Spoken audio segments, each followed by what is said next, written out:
जिस कॉकरोच जनता पार्टी यानी सीजेपी ने नीट पेपर लीक के मुद्दे पर देश भर में सुर्खियां बटोरी थी, अब उसी सीजेपी की मुश्किलें लगातार बढ़ती हुई दिखाई दे रही हैं। पश्चिम बंगाल से लेकर दिल्ली तक कई शिकायतें सामने आई। आयोजकों पर सवाल उठ रहे हैं, प्रदर्शन में बच्चों की मौजूदगी को लेकर कानूनी बहस हो रही है और कुछ पूर्व अधिकारी, पत्रकार सबके सब सीजेपी पर सवाल उठा रहे हैं। तो आखिर ये तमाम मामले क्या हैं? अभिजीत दीपके और उनके साथी कैसे इसका सामना करेंगे? चलिए विस्तार से समझते हैं। सलाम, नमस्ते, मेरा नाम फरीन अंसारी है और इस वक्त की बहुत बड़ी खबर मैं आपको बता रही हूँ। अभिजीत दीपके के लिए बहुत बड़ी मुसीबत सामने आ गई है, बहुत बड़ी टेंशन है।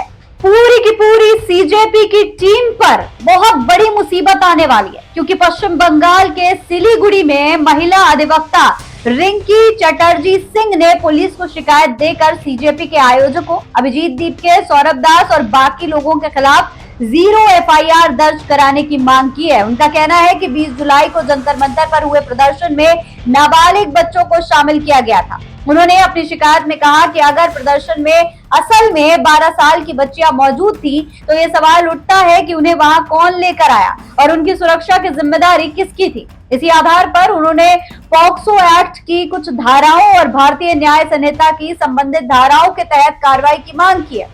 हालांकि यहाँ ध्यान देने वाली बात यह है दोस्तों कि फिलहाल ये सिर्फ एक शिकायत है। पुलिस या अदालत ने अभी तक इन आरोपों को सही ठहराने वाला कोई भी अंतिम निष्कर्ष नहीं निकाला है। दोस्तों, रिंकी चटर्जी सिंह ने अपनी शिकायत में प्रदर्शन की फंडिंग को लेकर भी सवाल उठाए। उन्होंने आरोप लगाया है कि इस प्रदर्शन के पीछे फंडिंग के स्रोतों की जांच होनी चाहिए और ये भी कहा कि कुछ राष्ट्र विरोधी तत्व सरकार को अस्थिर करने की कोशिश कर रहे हैं। ये उनके आरोप हैं, जिसकी स्वतंत्र पुष्टि अभी तक नहीं हुई है, लेकिन इसकी जांच हो सकती है। वहीं दूसरी तरफ social media influencer Faizal Ansari ने भी सीजेपी के संस्थापक अभिजीत दीपके के खिलाफ दिल्ली पुलिस को लिखित शिकायत दी है। फैजल अंसारी का दावा है कि पुणे और औरंगाबाद में उन पर हुए हमलों के पीछे अभिजीत दीपके के सहयोगियों का हाथ था। उन्होंने ये भी कहा कि इन घटनाओं से जुड़े मामले पहले से दर्ज हैं और उन्होंने दिल्ली पुलिस से अभिजीत दीपके के खिलाफ कार्रवाई की मांग की है। दोस्तों, इस मामले में भी अभी तक अदालत ने कोई दोष सिद्ध नहीं किया है और जांच एजेंसियों की प्रक्रिया लगातार जारी है, लेकिन अभी तक इस पूरे मामले पर कार्रवाई का इंतजार है। इसी बीच पूर्व एएसपी वेद भूषण का भी एक वीडियो सोशल मीडिया पर वायरल हो रहा है। वेद भूषण दावा करते हैं कि उनके पास ऐसे डॉक्यूमेंट्स हैं जिसमें प्रदर्शन की अनुमति से जुड़ी बातें दर्ज की गई हैं। उनके अनुसार अनुमति में धरने का समय सुबह 10 बजे से शाम 5 बजे तक का बताया गया था और आरोप है कि इन शर्तों का पालन नहीं किया गया। हालांकि इन दस्तावेजों की प्रामाणिकता और उससे जुड़े कानूनी निष्कर्षों की पुष्टि संबंधित जांच या न्यायिक प्रक्रिया से ही होगी, लेकिन पूर्व एएसपी वेद भूषण ने ये दावा जरूर किया है कि सोनम वांगचुक को उसी तरह इस्तेमाल किया गया जैसे अन्ना हजारे के आंदोलन के दौरान कुछ राजनीतिक तत्वों ने माहौल बनाने के लिए उन्हें इस्तेमाल किया था।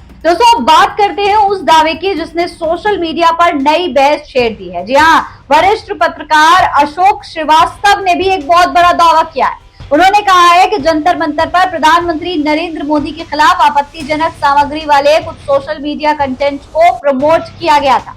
उन्होंने ये भी दावा किया कि मेटा ने खुद स्वीकार किया है कि ऐसे कंटेंट के प्रचार के लिए भुगतान किया गया था, पैसे दिए गए थे और माफी भी मांगी थी मेटा ने जब प्रधानमंत्री नरेंद्र मोदी का वीडियो हटा दिया था और बाद में उनका वीडियो दोबारा से जारी भी कर दिया था। यानी कि दावे के अनुसार ये पूरा आंदोलन साजिश के तहत रचा गया था और इस पूरे आंदोलन को सोशल मीडिया पर वायरल करने के लिए मेटा को पैसे दिए गए थे। ऐसे तमाम आरोप वरिष्ठ पत्रकार लगा रहे हैं। हालांकि इन दावों की पुष्टि के लिए कोई आधिकारिक सार्वजनिक दस्तावेज या मेटा का सत्यापित बयान अभी तक हमें नहीं मिला है, लेकिन मीडिया रिपोर्ट्स में लगातार ऐसे दावे किए जा रहे हैं। इसीलिए दोस्तों, इन सभी घटनाओं के बाद सबसे बड़ा सवाल सीजेपी पर उठ रहा है कि क्या सीजेपी के खिलाफ दर्ज शिकायतें आगे चलकर एफआईआर और कानूनी कार्रवाई में बदलेंगी, क्योंकि अगर जांच हुई तो बहुत कुछ सामने आ सकता है। क्या जांच एजेंसियां इन आरोपों की पुष्टि कर पाएंगी? क्या प्रदर्शन में नाबालिगों की मौजूदगी को लेकर कोई ठोस कानूनी निष्कर्ष निकलेगा?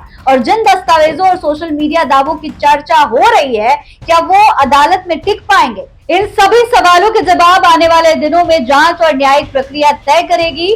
फिलहाल इतना तो तय है कि नीट आंदोलन से राष्ट्रीय स्तर पर चर्चा में आई ये सीजेपी अब कानूनी और राजनीतिक दोनों मोर्चों पर नए सवालों का सामना कर रही है। दूसरी तरफ सीजेपी के कार्यकर्ता इस वक्त झारखंड के रांची में पहुंच चुके हैं। यहाँ पर जेपीएससी का आंदोलन चल रहा है, उसके खिलाफ ये तमाम युवा धरने पर बैठे हुए थे। इनके समर्थन में सीजेपी के ये कार्यकर्ता भी यहाँ पर पहुंच गए।